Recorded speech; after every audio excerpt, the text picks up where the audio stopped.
Hello नमस्कार दोस्तों, मेरा नाम है अंकुश चौरसिया। आपका इस वीडियो में बहुत बहुत स्वागत है। बताएंगे आपको कि अगले कुछ दिनों के दौरान आपके इलाके में मौसमी परिदृश्य किस तरह की भूमिका निभा सकते हैं, कहां पर गतिविधियां किस तरह की देखने को मिल सकती हैं, कहां पर वर्षा ज़्यादा होगी, कहां पर वर्षा काफ़ी कम होने वाली है। तो दोस्तों आपको सबसे पहले बता दें, थोड़ा सा सॉरी, शाम को वीडियो नहीं मिल पा रही है। समय के अभाव का चल रहा है, समय में अभाव चल रही है, इसकी वजह से यहाँ पर नहीं मिल पा रही है। लेकिन फिर भी आपको ज़रूर से देने का प्रयास करेंगे शाम की वीडियो को। सुबह की वीडियो तो आपको मिल ही जा रही है, हालांकि ये भी टाइम पर नहीं मिल पा रही है। तो देखिए, चलिए छोड़ते हैं। देखिए, आपको सबसे पहले बता दें कि जो पहले जो बड़ी बड़ी मौसमी परिदृश्य होते हैं, जैसे कि चक्रवाती हवाओं का क्षेत्र और low pressure area, well mark low pressure area, depression, deep depression, जो भी होता है, जो भी सिस्टम होते हैं, ये काफ़ी बड़े दायरे का इनमें इनका जो है काफ़ी ज़्यादा बहुत बड़ा दायरे में प्रभाव होता है। कोई ट्रफ बन गई तो इनका जो है काफ़ी ज़्यादा प्रभाव बहुत बड़े बड़े दायरे में होता है और ये काफ़ी ज़्यादा प्रभावशाली होते हैं। लेकिन एक गतिविधियाँ जो हैं वो माइक्रो क्लाइमेट गतिविधियाँ भी बनती हैं। माइक्रो क्लाइमेट गतिविधियाँ भी देखने को मिलती हैं, जो कि केवल कुछ ज़िलों में, यानी कि कुछ ज़िलों जो ज़िले हैं, ज़िलों में कुछ जगहों पर, जैसे कि कुछ ग्रामीण क्षेत्रों पर उनका प्रभाव रहता है। उनका प्रभाव 30 से लेकर के 40 किलोमीटर या 10 से लेकर के 20 किलोमीटर की रेंज में होता है। यानी कि इनका प्रभाव बहुत ज़्यादा नहीं होता। इसे बोलते हैं माइक्रो क्लाइमेट गतिविधियाँ। यानी कि उसी क्षेत्र में जहाँ पर जैसे कि मान लीजिए कोई एक ज़िला है, उसमें कुछ गांव हैं, तो उस गांव में जब जैसे कुछ सर्कुलेशन जैसा, यानी कि लो प्रेशर एरिया जैसे गतिविधियां बनेंगी, यानी कि धूप ज़्यादा हुई तो वहां पर क्या हो जाएगा, लो प्रेशर एरिया बन जाएगा। लेकिन उसके पास इतना ताकत नहीं होगा, उस गतिविधियाँ उस लो प्रेशर के पास इतना ताकत नहीं होगा कि वो अरब सागर या बंगाल खाड़ी से मॉइस्चर को खींच सके। आपको पता होगा कि वो मॉइस्चर को नहीं खींच सकता है। तो होता क्या है कि जब आसपास जो मॉइस्चर हवा में होता है उसको खींच करके वो बादलों को ऊपर उठाता है और कई इलाकों में जो है मध्यम से लेकर के तेज वर्षा कुछ समय के लिए देखने को मिल जाती है। लेकिन एक बात और बताते चले आपको कि जैसे मान लिया जाए आप लोगों को कि बहुत अच्छा जानकारी दे रहे हैं कि यहाँ पर एक बना हुआ है लो प्रेशर का एरिया। यहाँ पर ये अरब सागर से लेकर के बंगाल खाड़ी से भी हवाओं को अपनी तरफ ये जो आकर्षित कर रहा है। इस तरह से आप देख पाएंगे, इस तरह से जो है हवाओं को ये खींच रहा है। तो होता क्या है कि यहाँ पर एक बार क्या हुआ कि जुलाई की 3 तारीख की बात है कि एक लो प्रेशर बना हुआ था, जो बना हुआ था ये मध्य प्रदेश के यहाँ पर, इस जगह पे, यहाँ पर, और मेरे यहाँ पर इस जगह पे इतनी ज़बरदस्त वर्षा हुई थी कि यहाँ पर लगभग 120 मिलीमीटर 133 मिलीमीटर की मूसलाधार बारिश यहाँ पर देखने को मिली थी। उसका रीज़न क्या था, केवल मेरे यहाँ पर, हमारा ये जो गोरखपुर का इलाका है, गोरखपुर ज़िला, यहाँ पर जो घंटी देख पा रहेंगे, यहाँ पर तो गोरखपुर ज़िला ऊपर है, लेकिन गोरखपुर में बारिश नहीं हुई। हमारे से लेकर के 10 किलोमीटर 20 किलोमीटर रेंज में लगभग 100 से लेकर के 120 मिलीमीटर की बारिश हुई। बाकी जगहों पर इसके प्रभाव से हल्की फुल्की वर्षा देखने को मिली थी। लेकिन हुआ क्या था, यहाँ पर बना था माइक्रो क्लाइमेट गतिविधियाँ। ये था LPA, यानी कि लो प्रेशर एरिया। तो आप कहेंगे कि भाई जब ये मॉइस्चर नहीं खींच पाता है तो इतना वर्षा दिया कैसे इसने। तो यही बता रहे हैं कि क्या हुआ था कि यहाँ पर तो मॉइस्चर का फ्लो यहाँ पर हो ही रहा था। क्यों हो रहा था, इस लो प्रेशर एरिया के चलते। और ये अरब सागर से लेकर के बंगाल खाड़ी से मॉइस्चर को ही खींच रहा था। यानी कि जो LPA है वो अरब सागर से लेकर के बंगाल खाड़ी से मॉइस्चर खींच रहा था। तो इसने क्या किया, यहाँ पर मॉइस्चर पहुँच भी रहा था, तो इसने क्या किया, इसमें से कुछ मॉइस्चर को अपनी तरफ खींचना शुरू कर दिया। उसके बाद ये जब शुरू कर दिया तो यहाँ पर कई इलाकों में, मतलब कि 10 किलोमीटर से लेकर के 20 किलोमीटर की रेंज में काफ़ी ज़बरदस्त वर्षा हुई थी और मूसलाधार बारिश से यहाँ पर जो है स्थितियाँ थोड़ी सी गंभीर बनी हुई थी।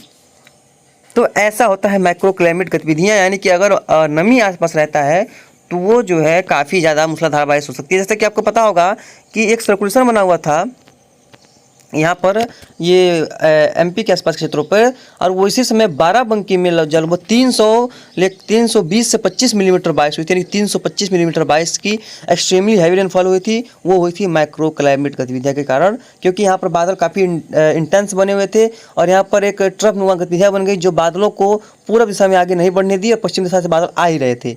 इसीलिए ये जो बारिश है उसका दायरा बड़ा होना चाहिए था, यहाँ तक होना चाहिए था, इस बिहार तक। लेकिन ये जो है ट्रफ ने आने नहीं दिया। यहाँ पर पूर्वइया चल रही थी, ये आगे नहीं बढ़ने दी और बादल यहीं पर अटके रह गए और कई इलाकों में काफ़ी ज़बरदस्त वर्षा देखने को मिली। तो उसी तरह की गतिविधियाँ हम दिखाएंगे आपको। देखिए यहाँ पर देखिए माइक्रो क्लाइमेटिक गतिविधियाँ बनी हुई हैं। यहाँ पर देखिए ये रहा एक सर्कुलेशन, ये रहा एक सर्कुलेशन, यहाँ पर देख पाएंगे हालांकि यहाँ पर देखिए, यहाँ पर एक एंटी साइक्लोन, यहाँ पर देखिए एक जो कह सकते हैं कि एक एंटी साइक्लोन, यहाँ पर सर्कुलेशन, यहाँ पर सर्कुलेशन। देखिए इतने सारे जो है माइक्रो क्लाइमेट गतिविधियाँ देखने को मिल रही है, लेकिन इनका प्रभाव कोई ज़्यादा खास मौसम पे नहीं पड़ने वाला, ये बात आप याद रखिएगा। यहाँ पर कोई खास वर्षा की गतिविधियाँ देखने को नहीं मिलेंगी। देखेंगे कि आप 12 तक देखेंगे, 12 के आसपास देखेंगे तो कोई सिस्टम क्या प्रभाव देखने को मिलेगा। देखेंगे 12-13 को CMWF का कोई भी संकेत नहीं मिल रहा है किसी प्रकार से। देखिए किसी प्रकार का देखिए कोई भी संकेत नहीं है। और ये देखिए यहाँ पर जो है एक जो है पश्चिमी विक्षोभ का जो है प्रभाव देखने को मिल रहा है, इंटेंस प्रभाव है। 15 को देखेंगे कुछ प्रभाव नहीं, 16 को देखेंगे कुछ प्रभाव नहीं है, 17 तक देखेंगे कोई प्रभाव नहीं है, और 18 को भी कोई प्रभाव नहीं दिखाई पड़ा। यानी कि 18 तक, यानी कि 18 अक्टूबर तक बंगाल खाड़ी हो या अरब सागर में हो, कोई भी सिस्टम नहीं बन रहा है।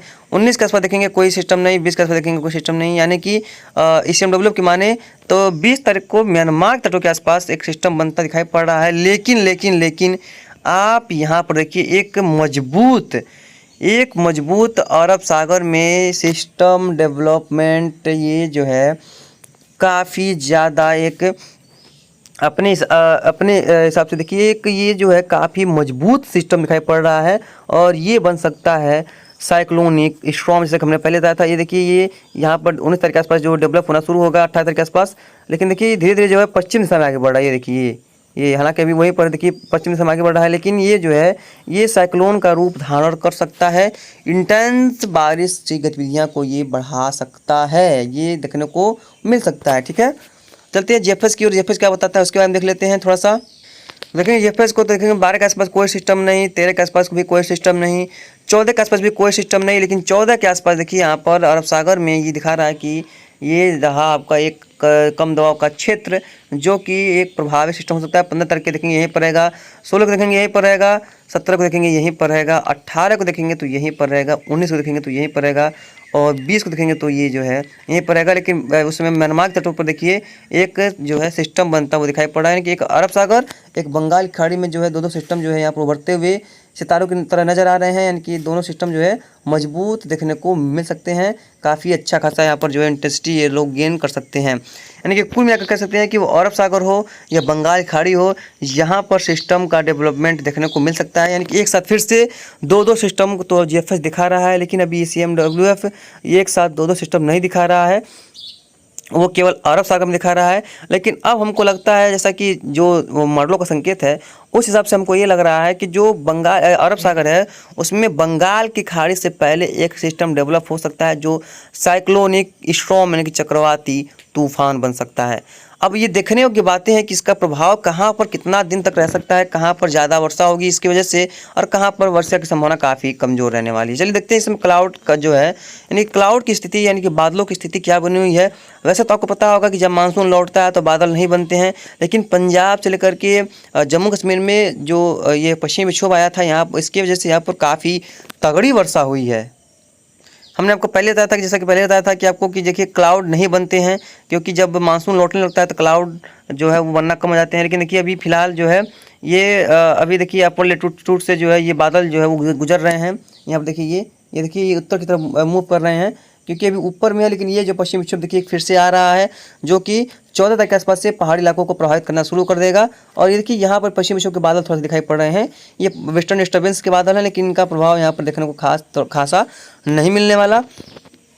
ये देखिए ये बादल यहाँ पर दिखाई पड़ रहे हैं, ये देखिए यहाँ पर ये इलाहाबाद के आसपास के क्षेत्रों पर प्रयागराज, यहाँ पर देखिए यहाँ पर कोई बादल देखने को नहीं मिल रहे हैं। ठीक है, और देखेंगे आगे की तरफ देखेंगे तो यहाँ पर खासा जो है गतिविधियाँ बारिश की देखने को मिल सकती हैं। लेकिन ये देखिए जो चलेंगे दक्षिणवर्ती होंगे तो देखेंगे यहाँ पर जो है बादल वो इंटेंस देखने को मिल सकते हैं। यहाँ पर हो आंध्र प्रदेश हो, म्यांमार का तट हो, यहाँ पर कई इलाकों में यहाँ पर देखिए काफ़ी अच्छे जो बादलों का जो है वो जमावड़ा लगा हुआ है।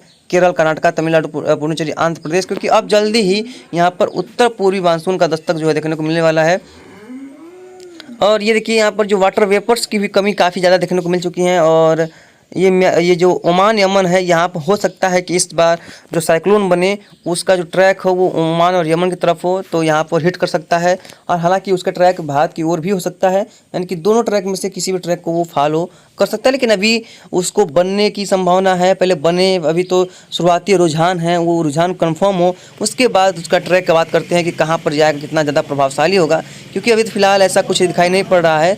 लेकिन एक बात आपको बता दें कि ये अगर बनता है, अगर यहाँ पर आता है, तो ये कई इलाकों में नवरात्र, दशहरा और जो दीपावली का माहौल को वो बिगाड़ सकता है, ख़राब कर सकता है, और स्थितियाँ थोड़ी सी गंभीर हो सकती हैं, त्यौहार भी खराब हो सकते हैं। तो जो भी होगा हम आपको लगातार अपडेट कर देंगे। तो फिलहाल इस बुलेटिन में यहाँ तक इतना ही, मिलते हैं इसके अगले बुलेटिन में। तब तक ये लगातार चैनल पर बने रहिएगा। और आप लोग बताइए कि आप लोग चाहते हैं साइक्लोन आए या ना आए, कमेंट करिएगा।